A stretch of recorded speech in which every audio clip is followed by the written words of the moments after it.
Welcome back to Impact Show. I'm here with a great friend of mine, Dr. Jon Marashi. I want to tell you a little bit about Impact 21 coming up. On October 1st, we have over 100,000 professionals registered for this incredible internet marketing conference that will be live in Las Vegas, and I look forward to having you there. And as you know, Impact Show, this TV series, we're now in our 30th episode, has really been around impact makers, people that I know in my life. I had the great fortune of running into Jon Marashi in San Clemente because we both drove this really cool Vantage Coupe Aston Martin. It's a handmade car, and I believe I was the only one in San Clemente to have this car until I ran into Jon, and he had the same car, and I said, wow, I got to know this guy. And kindred spirits alike, about 15 years ago, we built this great friendship. And yes, he was the local dentist in San Clemente, and I knew from the moment I met you, you had greater aspirations beyond just being a dentist. Not saying that that is not enough for most people, but the innovation and the entrepreneurship in Jon really has manifested in so many ways, and I'm so excited to share his story with you today. So Jon, for those in our audience that don't know who you are, can you give us a little bit about your background? Absolutely. Well, first and foremost, I'm your friend. Yes. And which is pretty awesome because I got to meet Sinan, gosh, it was probably about 15 plus years ago, and I just walked up to him, this guy standing next to his car, and I was like, dude, I like your car. I have the same one. And it was like, boom, tractor beam, Yeah. two friends, best buddies all the way since. So from that time till now, I've been a cosmetic dentist, and I ended up moving up to Los Angeles because my aspirations were to become the dentist to the stars. Well, I also want to say hello to Dr. Marashi, who's on the West Coast, who sees my teeth when I'm in LA. Don't want to leave him out as well, because my teeth are seen on both coasts. Is that my, wait. It's very bi-coastal. Is that my dentist on the West Coast too? Marashi? Through my journeys in cosmetic dentistry, I've also had some interesting and very unique opportunities to expand doing dental-related business endeavors outside my four walls, which I'm really excited to share with you guys. What was that quantum leap where you felt, okay, I'm ready to take on this practice in Los Angeles, to leave this little tiny city in Orange County and to come to Los Angeles, which is like a different world, and dealing with a celebrity clientele? How did you know that this was the right move for you? At the end of the day, I had this core belief system that I could be more and I could do more and I could provide my services for, a clientele that was, doing amazing things in the world. And Right. so, they say you're the average of the people that you spend the most time with, right? Right. And I was like, well, if I go up to LA and I play my cards right and I do a really good job for my patients, I'm willing to bet on myself that I could attract, really interesting people, successful business people, entertainers, and so forth to be able to help them do what they need to do. Right. And there's so many of you. I mean, we have thousands of people and professionals watching this. You may have that desire where you believe in yourself and that belief system kicks in. Do what Jon did. You may find an opportunity and don't think twice. I remember when you came out to me and said, hey, there's this amazing opportunity in LA. Selfishly, I'm like, don't take it, because then I'm like, what am I going to do without you in San Clemente? I mean, we were having so much fun hanging out together. But I'm so proud of you for taking that risk, because we all know in life and business, the greater the risk, the greater the reward. And it seemed like you had done all your due diligence. Our audience, a lot of us are sometimes looking at buying a practice or moving up. What are the variables that you looked at when you bought the practice in making that move? What a lot of people confuse is the word risk. Because people go, it's risky. Mm-hmm. Well, there's high risk and there's low risk. Right. If you've done your homework, it's risk assessment, and if you decide that it's low risk, then you should go for it. If something is really high risk and you got to decide what's your tolerance. If you're in Vegas and Right. you're playing blackjack and you got 18, Right. do you hit or do you stay? Right. So, for me, it was a combination of risk assessment saying, look, dentistry in general, you can do it pretty much anywhere. Right. So I knew that part of the equation was going to be fine. But when I looked at my downside, I said, look, the worst thing that could happen, let's say I go bust completely. Mm-hmm. I've already sold my business in San Clemente. If the worst thing that happened in my life Right. is I had to go to a small town somewhere else and bring my family with me, and we're all crammed into a small little apartment or a studio somewhere, and maybe I have, more of a modest life, Right. but I still got a roof over my head and I Sure. can provide for my family. If that's the worst thing that can happen, Right. I mean, look at the big picture, man. Right. I'm still ahead of 90-something% of the population in the world. Right. So, I just had to take this leap of faith that Sure. I'm going to go in there and do what I know how to do and not look back. Just Right. do everything I can to move the needle. And when your mindset is like that, I think, results end up being a lot better than people would anticipate. 100%. And listen to what John's saying about you and that risk tolerance that you're taking. But I also think about that too when I'm going into this unknown area. What's the worst case scenario? Start there. Go down to the basic variables of the worst case scenario, because the chances are very low that you're going to end up in that worst case scenario, but there are a chance that you're going to be on that high side. So obviously it's persistence and hard work. One thing that I also recognize about you, John, since the first time I met you, is you have a great personality. Can you talk a little bit about how communication skills and personality plays into success? It's such an integral part of the recipe. There's no question about that.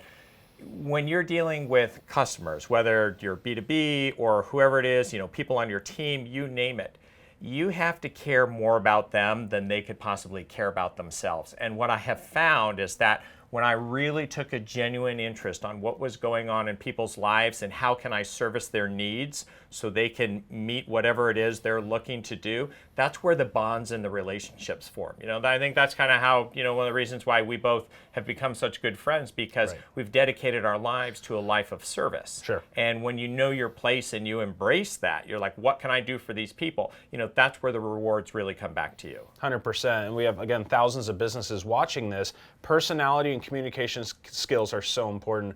Where would you say that fire came from you? Was it something passed down from family? Is it something that you learned? How did you get good at communication? I think it was from the school of hard knocks, from saying the wrong thing the wrong way too many times, and getting my behind handed to me. Or, Sure. would you like some ketchup on that shoe? Yeah. As you take a bite of it. Right. And so the real question is, how do you respond to that? And, because you're early in your career and you haven't had the mentoring or have necessarily been surrounded by, excellent communicators that can give you this advice. And so you start realizing wow, that didn't go the way that I wanted. Well, how do I make this better? What would I do next time? Right. And the other thing, I use the word mentoring, is that I've been a perpetual student. I've taken the time to surround myself with coaches and mentors, people that were smarter than me, more successful than me, so I could take notes. I never wanted to be the smartest guy in the room. Right. So think about that. Who's your coach? Who's your mentor? And transitioning the discussion a little bit, we just interviewed Joe Megabo, the CEO of Purple. Here's a thing that we don't think about all the time, which is sleep.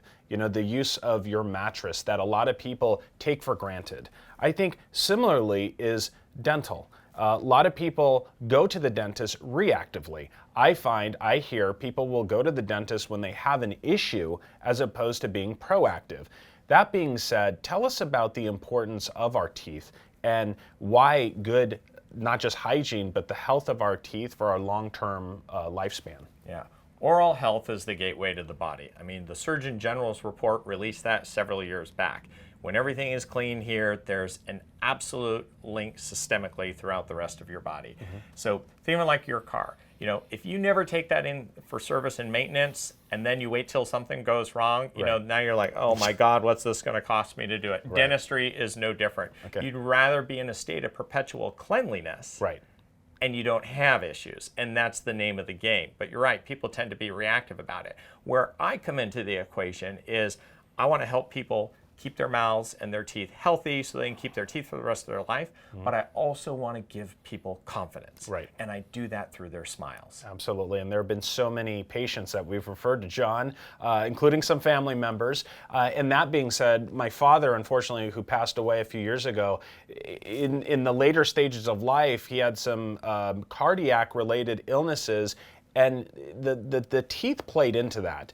And the care of the teeth, even though he brushed every day, there are just certain things that if you don't stay on top of it, it could really hit you later in life. Do you have any comments related to that? Yeah, unfortunately, what we now know is that the bacteria in the mouth have the potential to circulate systemically.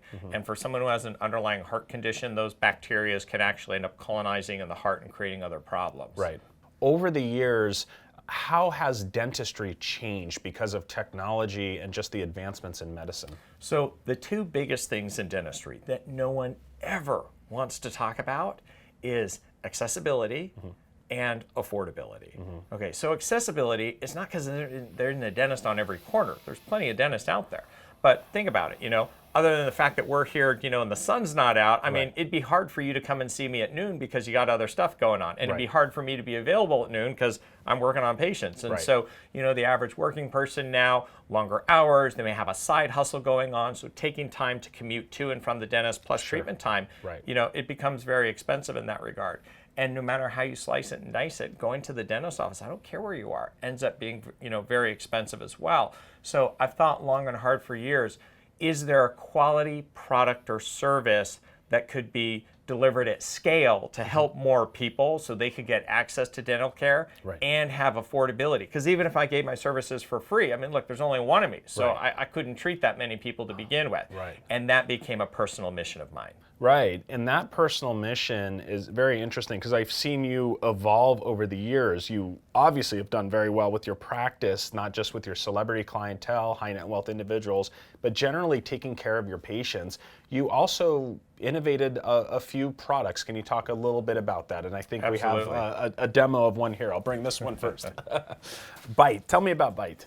Byte is really, the pinnacle and the extension of what I do on a daily basis. And it is a set of clear aligners that is direct to consumer, dentist supervised. And so, think of, these clear trays that the orthodontist can give you, but imagine now if you didn't actually have to walk into an orthodontist office.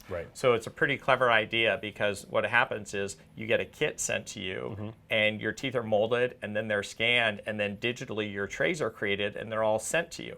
And through the app, you can actually track your tooth movement. Your teeth get straightened in about half the time. They whiten along the way. Wow. And on top of it, it's a fraction of the cost.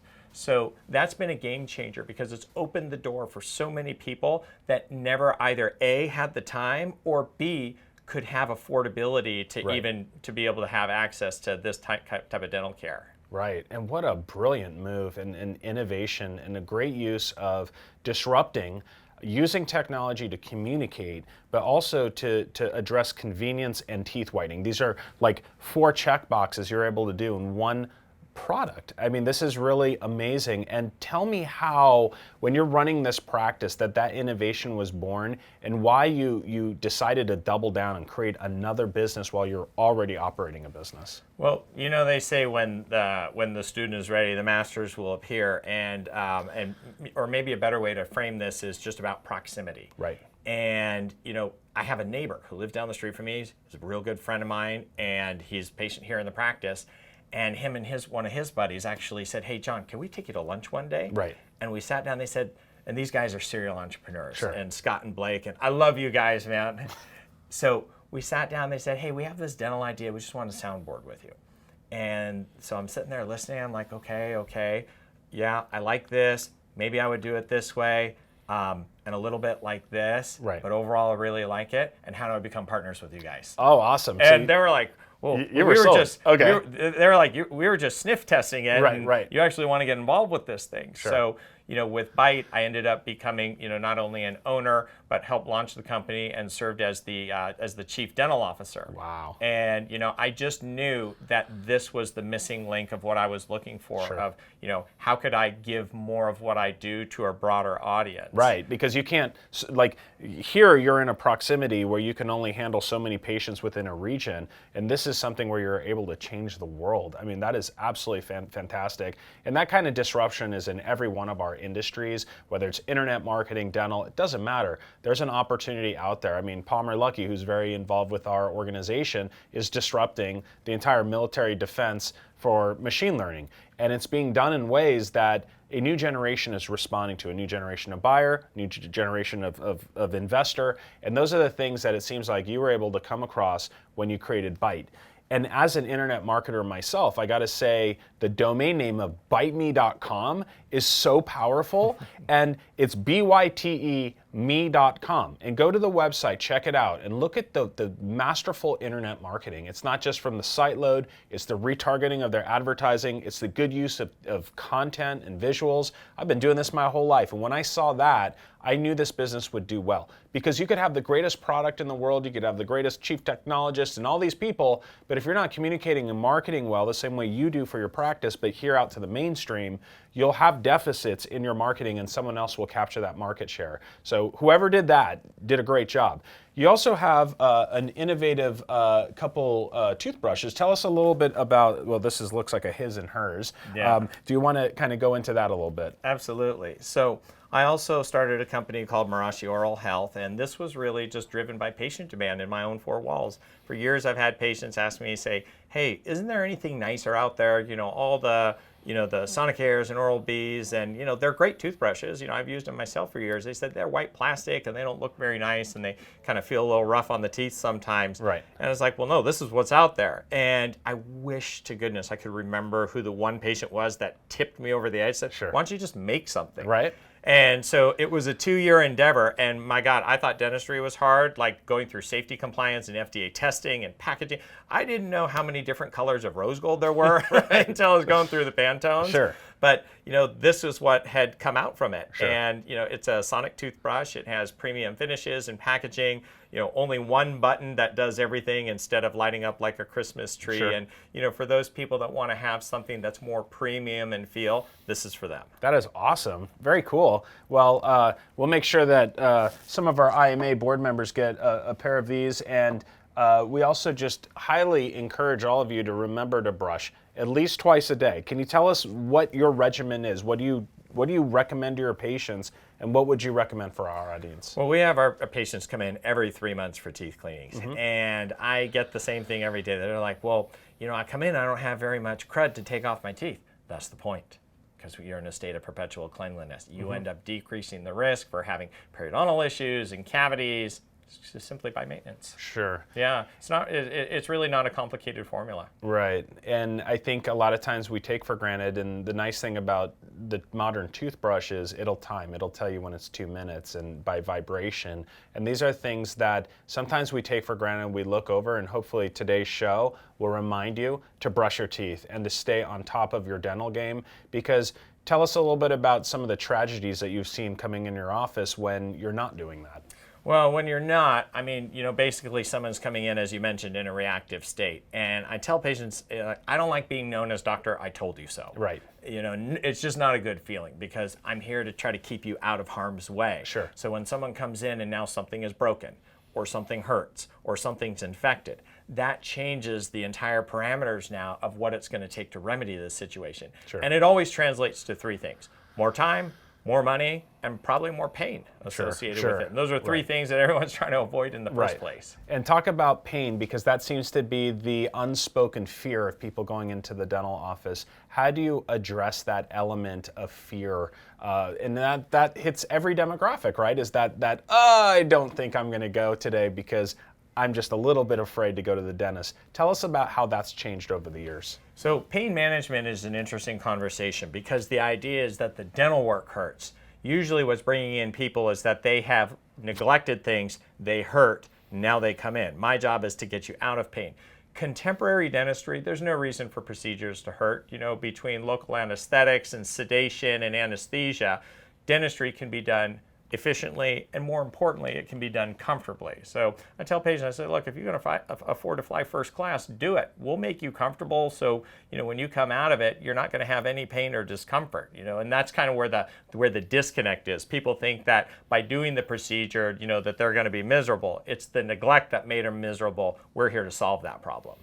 And as we start to round up this interview, John, obviously your demographic of patient has changed dramatically from the beach of San Clemente to being in the heart of LA.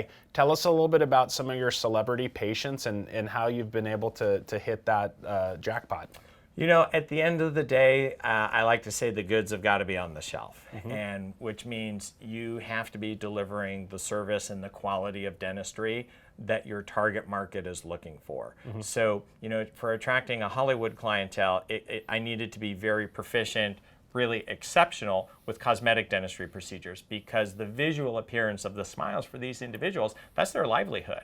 100%. So it started with that first and foremost. And then it took a lot of time and patience. I've been up here for 11 years now. It didn't happen overnight. The first few years were building blocks, but just being in this demographic, odds are in your favor that someone from entertainment is going to walk through your door. It might be someone on the C list or the D list, but that's okay. That's your start. Sure. And then soon word of mouth starts to grow till you finally get your first one person. Right. And that turns into 2 into 4, and the thing starts to grow over time. Right. And you mentioned word of mouth, and word of mouth is one of the greatest forms of marketing. And how have you used word of mouth to really activate your success? Word of mouth has been everything. And I believe, in all forms of business, if you can have direct relationships, direct, contact with the people that you're trying to help, you're always going to have a tighter bond, and you're going to have a much better retention rate too. I'm not sure if that's the lingo in the business world, but the idea is that you build these relationships and people stay as loyal and fiercely loyal and devoted, clients, patients, customers.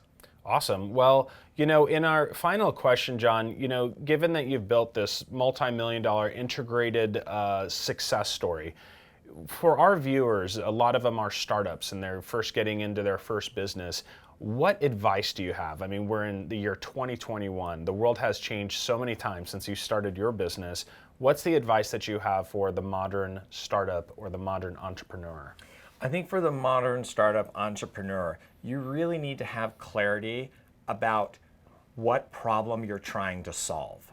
And has this problem already been solved? Is there a way to solve it better? Where's the hole in the marketplace? Because a lot of times what happens, I think, is people have a great idea and then they try to build a business around this idea that, this product or service, but it may not be necessarily filling a void in the marketplace where there's demand for it. Mm-hmm. So if you're thinking about the end user experience of you're solving their problem, there's a pain point that's got to be solved somehow. Right.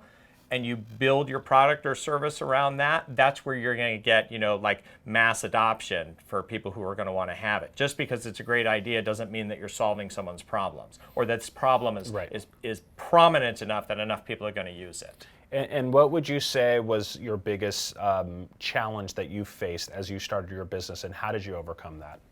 So in my private practice, it's slow and steady wins the race. Right. It was patience more than anything else, because I had to build the business as well as building my clinical skills. Right. And there's no solve for that other than paying your dues and doing the time. Right. More on the business side, like with Byte, for example, mm-hmm. It was a team effort, being surrounded by other individuals on this team that were experts at what they did and working collectively together towards this common goal. Awesome. Well, here's a great example of this amazing person in my life. If you like the content that you hear here on Impact Show, please make sure you subscribe, share with your friends, and hit the bell so you get notified every time we have a great genius like Dr. Marashi on our show. And I can't thank you enough for the invaluable contributions you've made to my life as a friend, as well as a professional, to all the patients, including my family, that I've sent your way. Everyone always gives a five-star review, a true one, authentically. He cares so deeply about each of his patients. He knows everything about their teeth, and it always gets them on the right road. So be sure to look up Dr. Marashi. And with that, I present to you Dr. Jon Marashi. And Elizabeth, I want you to know too how special you are, because it's your wife and that kind of balance that has not only created success, but that sustainability and that significance in your life. So we'll be back at you, Impact Show. Thank you. Thanks, everybody. All right, brother. Okay.